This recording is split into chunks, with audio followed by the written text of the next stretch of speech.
Bonjour mes chers, j'espère que vous allez tous bien. Aujourd'hui, on va lire ensemble le conte de Pierre et le loup. Pierre et le loup est un célèbre conte russe. Comme il y a des contes amazirs, des contes d'Afrique, des contes arabes, il y a aussi des contes russes et celui-ci en est un. Ce conte ayant pour héros un petit garçon nommé Pierre, un petit garçon courageux qui a réalisé un très grand exploit. Pierre vit dans la campagne avec son grand-père. Un matin, il ouvre la porte du jardin pour se promener. Il laisse la porte du jardin ouverte. Un canard profite de l'occasion pour aller nager sur la mare, toute proche. Il engage une discussion avec un oiseau ami de Pierre, qui était perché en haut d'un arbre.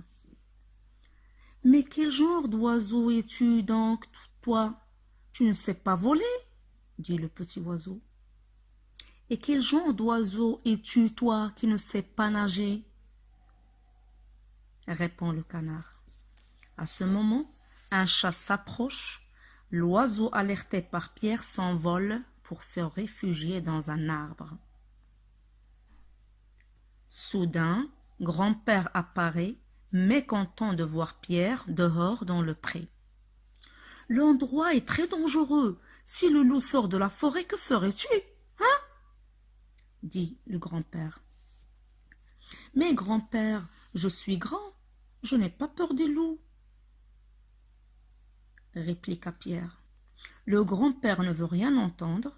Il ramène le garçon à la maison et referme la porte, car le loup pourrait surgir. De fait, le voici qui sort de la forêt. Le chat court vite se réfugier dans l'arbre, pendant que le canard, tout excité, tout effrayé, sort de la mare, se dépêche, fait de son mieux, mais malgré tous ses efforts, le loup était plus rapide. Il s'en approche et hop, d'un seul coup, avala le pauvre canard. Derrière la porte du jardin, Pierre observe ce qui se passe. Heureusement, une des branches de l'arbre autour duquel tourne le loup dépasse dans le jardin. Le garçon grimpe alors dans l'arbre, il s'approche de l'oiseau, il lui demande d'aller voltiger autour de la tête du loup pour détourner son attention. Pendant ce temps, Pierre forme un nœud coulant. Un nœud coulant, c'est un nœud qui permet de serrer une corde autour d'un objet, comme un lasso que le cow-boy utilisait pour attraper les bêtes. Avec ce nœud coulant, avec lequel il parvient à attraper le loup par la queue. Plouf, il l'attrape, il tire très très fort. Et soudain, des chasseurs suivant les traces du loup sortent de la forêt en tirant deux coups de fusil. Pam, pam, pam. Mais Pierre les arrête. « Ne tirez pas, arrêtez. Petit oiseau et moi avons déjà attrapé le loup. Aidez-nous seulement à l'emmener au zoo. »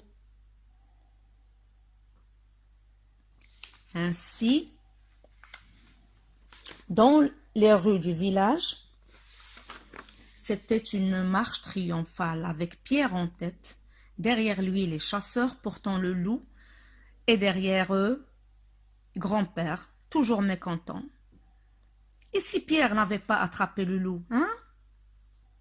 Petit oiseau vole et chante, Pierre et moi, nous sommes courageux, Pierre et moi, nous sommes courageux, regardez le loup que nous avons attrapé. Et voilà, nous arrivons à la fin du conte. J'espère que ce conte vous a plu, que vous avez pu suivre le déroulement chronologique du conte, de l'histoire, le début, le milieu et la fin. Alors maintenant, à votre tour, avec vos propres mots, essayez de compter à votre tour. À bientôt.